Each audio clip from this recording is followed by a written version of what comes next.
Hi everyone, my name is Brian Fontanella. I work on the portfolio specialist team here at Diamond Hill, and today we're here to talk about the Diamond Hill long-short strategy. And we wanted to talk a bit about the strategy itself and what you can expect from it as an investor, but also talk a bit about the current environment and how the portfolio is positioned. And to do that, I'm joined by Nate Palmer, co-portfolio manager of the long-short strategy. Nate, thanks for joining. Hey, thanks for having me, Brian. So Nate, I wanted to start with a little bit of an overview of Diamond Hill and the strategy itself. So how do we at Diamond Hill think about value investing? And then what does the strategy look like in terms of things like number of positions, exposure levels, and then how are we trying to add value for clients with the strategy? Yeah, for sure. So Diamond Hill is an intrinsic value-focused asset manager. We were founded 25 years ago based on the belief that we can identify a subset of businesses that the market is pricing differently than what they're actually worth. And we do really deep research on each company that we're considering as an investment, and we think we can identify a subset of businesses that truly are mispriced. There are thousands of businesses out there. We think that we can identify a small group where there's a meaningful mispricing between what the business is actually worth and how the market's perceiving it today. I'm a portfolio manager on our long-short strategy. I view long-short as the purest expression of that intrinsic value approach because not only do we own a portfolio of businesses that trade at discounts to intrinsic value, but we have a short book of businesses that we think are particularly unattractive investments given the combination of future fundamentals and current market price. On longs, we want to get more than what we pay for, but on shorts, we think that we can identify businesses that for specific reasons the market is too optimistic about. And if we successfully identify both longs and shorts that are mispriced, then we think we can generate pretty attractive risk-adjusted returns for our clients. And so from a structure standpoint, the long-short portfolio typically has roughly 90% gross long exposure and 30% gross short exposure. So that gets you to 60% net exposure and 120% gross exposure. We get there by having roughly 50 long positions and 40 short positions.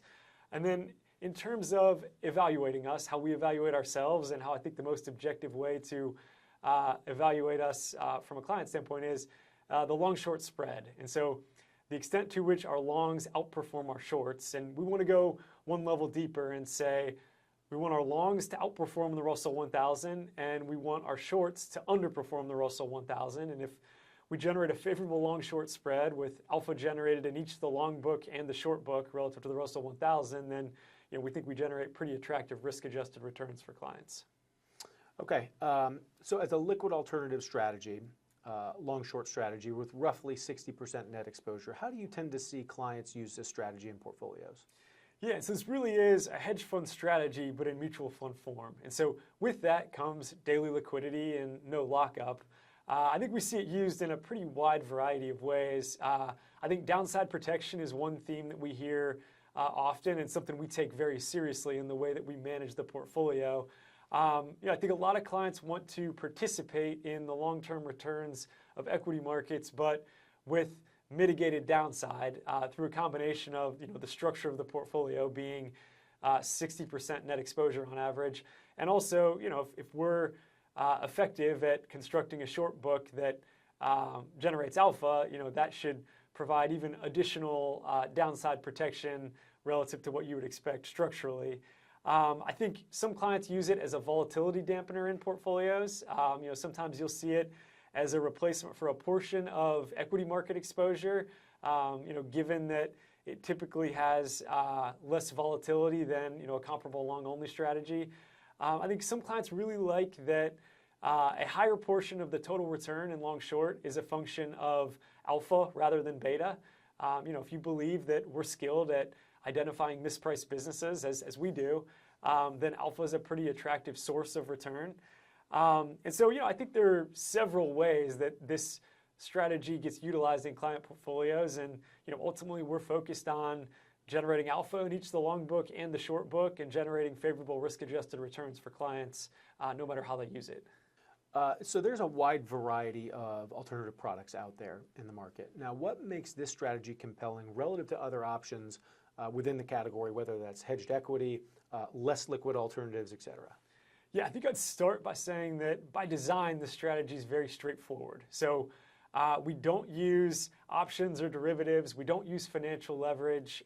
The way that we're generating our returns, which is through identifying mispriced businesses, remains very consistent over time. And so we want the strategy to be straightforward. We want to be very clear about what's going on in the portfolio. We're very transparent by design. We disclose our holdings monthly. The long book and the short book gets disclosed monthly, so clients can see what's going on in the portfolio. Obviously, we talk about what we're doing in the strategy, but they can verify that everything going on in the portfolio is consistent with the stated objective, and we're doing what we say we're doing. I think daily liquidity relative to other alternative strategies is a differentiator, and within certain client portfolios, this might provide some liquidity diversification, and the fact that you have that daily liquidity, there's no lockup. I think another thing I'd point to, we think we're very skilled at shorting. We have a long track record of doing it. We think that the track record of the short book is something that we're very pleased with. When you contrast that with using options to mitigate downside risk, we view shorting, if you're good at it, as a much more cost-effective way of getting downside protection. When you short a stock, you receive the cash proceeds, and you can invest those cash proceeds into something that you think is a particularly attractive investment. When you look at some of the strategies that use options for downside protection, oftentimes you're paying something in the ballpark of 500 basis points or giving up 500 basis points or so of return to get that downside protection via options. And so, in a high return environment, if the market does 15% a year, maybe you're okay foregoing 500 basis points of return. If you're in a lower return environment at some point in the future, you may feel differently about foregoing 500 basis points of return to use options for downside protection. And so, in our view, an intelligently constructed short book is a more cost-effective way to produce downside protection and risk-adjusted returns for clients. And the last thing, just from a practical standpoint, given the liquid alternative nature of the Diamond Hill Long Short strategy, you don't have to worry about a K1. Everything's very simple from a tax and reporting standpoint. And so we think it's a pretty attractive strategy in the alternatives category. Okay, let's talk a little bit about the opportunity set. How easy or difficult is it to find attractive long and short opportunities in this environment, and where are you finding those opportunities? Yeah, I think in the current environment, just given where overall market valuations are, the opportunity set to populate the short book is larger than the opportunity set when we're looking at potential new longs. We're still finding plenty of opportunities for each the long book and the short book, but I would characterize this environment as particularly attractive in terms of the number of things that we're interested in digging into as potential shorts. I think on the long side, we're finding a subset of businesses that we think are pretty interesting, but it's very idiosyncratic in nature. It's businesses for which there's something pretty specific that the market's fixated on that we think the market may be overemphasizing near-term and maybe intermediate-term uncertainty and overlooking some of the longer-term opportunity for businesses. And so, with artificial intelligence, I think that it's producing opportunity for us in each the short book and the long book. I think there are plenty of companies out there that are telling artificial intelligence stories that maybe lack substance, and we get pretty excited about shorting businesses where the market's excited about a narrative that may not be justified by future fundamentals. And then there are certain long positions where we got the opportunity to purchase them at the prices that we did because the market was excessively focused, in our view, on risks from artificial intelligence rather than some of the opportunities that may still exist for some of these businesses longer term. And so I think if you looked at the short book, you would say that we're finding plenty of opportunity in consumer discretionary, in technology, and in kind of one-off idiosyncratic situations. We have a couple of healthcare situations that we think are pretty unique and attractive in the short book. And then in the long book, we have found some opportunity in technology as the market has, we think, fixated too much on risks rather than opportunities. But we're really finding opportunity across sectors in the long book, just in idiosyncratic situations. Okay, so building off some of those comments, why is this type of strategy appealing in this environment where valuations are fairly elevated? Yeah, well, I think if you go back 15 years and you had known 15 years ago that the market might do something like 15% annualized returns for 15 years, you wouldn't have really wanted a 60% net strategy because, in that high return environment, typically higher net exposure is better.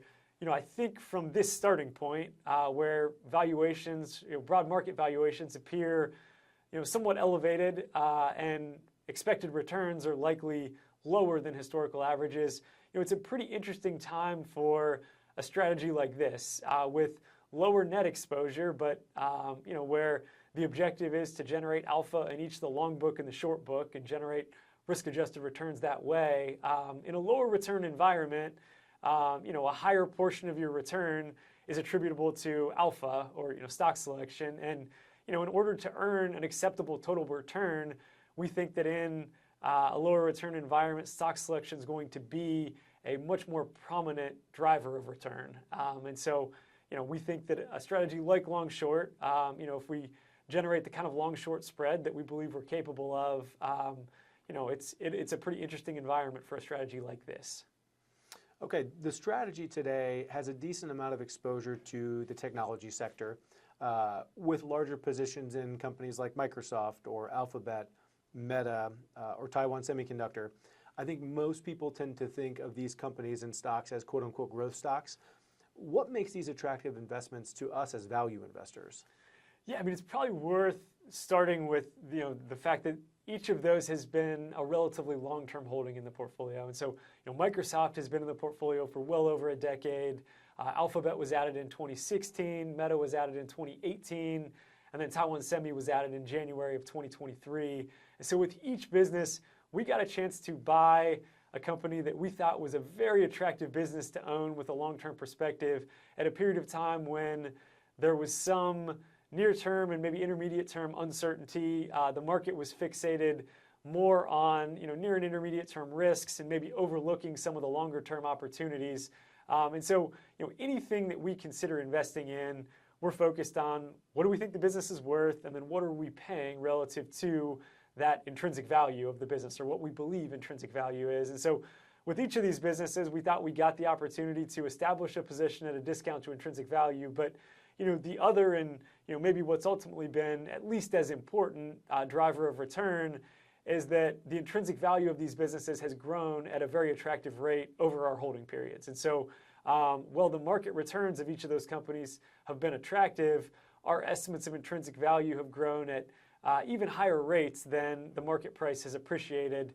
And so that's allowed us to continue to own these businesses for long periods of time and benefit from the compounding that takes place owning businesses like this. I'd also say we do have, if you look at our largest positions, Citigroup and AIG are also among the largest positions in the strategy, and they're more prototypical value investments. And so we're looking to find opportunity anywhere that we can. I think the majority of the portfolio probably would get classified more as companies that might be viewed as classic value investment type opportunities. But all else equal, we would rather own businesses that are growing rather than businesses that are challenged from a growth standpoint. We just don't want to prepay for that growth. We want to get more than what we're paying for when we're establishing long positions. And in the businesses that you referenced, I think that's how it worked out. We got more than what we were paying for, even if they weren't necessarily viewed as prototypical value investments. Nate, for a long-short strategy like this to add value for clients over time, you have to be adding value in the short book. We talk about that a lot. Talk about the strategy's history of alpha generation on the short side and what's contributed to that. Yeah, for sure. So when I got involved in the strategy back in 2018, we had a lot of data to look at. We had data going back to 2002 of the short book. And we wanted to make sure we understood what the strategy had done well historically and what had been more challenging historically, as a way to refine our process and make sure that we were focusing on what we were most skilled at. And there were a couple of profiles of shorts that stood out. And The first one of those were trying to short very high revenue growth businesses, call it 30+% revenue growth type businesses. And often our short thesis on those businesses was something related to revenue growth decelerating and the market failing to realize that revenue growth was going to decelerate. The problem with that profile of short thesis is you have to be pretty precise about the timing, because if a business just grows for an incremental 2 or 3 years at 30+% relative to what we were forecasting, the intrinsic value ends up growing a lot as a result of that. And so that was one profile of short that we've certainly de-emphasized. That's not to say that we would never short very high revenue growth businesses, but we're much more disciplined and precise about the thesis when we do short very high revenue growth businesses. And the other profile of short that had been problematic was very statistically cheap businesses. And often the thesis was something around how challenged the business was and just how tough of a time they were going to have competing. The problem is if you short a really challenged business at 7 times earnings, the risk reward of that short might not be particularly favorable just because of how much pessimism is already reflected in the market price. And so if you look at 2018 through 2025, we've generated favorable alpha in the short book each year during that period. And at Diamond Hill, we like to look at things on rolling 5-year periods. And so if you look at the trailing 5 years, we've generated over 800 basis points of short book alpha annualized over the trailing 5-year period. And so, while I'm pleased with those numbers, I think at least as importantly, we feel like we have a process that's repeatable and reliable. We have 2 analysts who focus exclusively on shorts, and we have a large research team at Diamond Hill that has very deep industry knowledge that opportunistically recommends shorts. And we think that combination has produced a pretty effective process of generating short book alpha over time. Nate, I think that was all very helpful and insightful. Thanks for the great conversation. Yeah, thank you, Brian.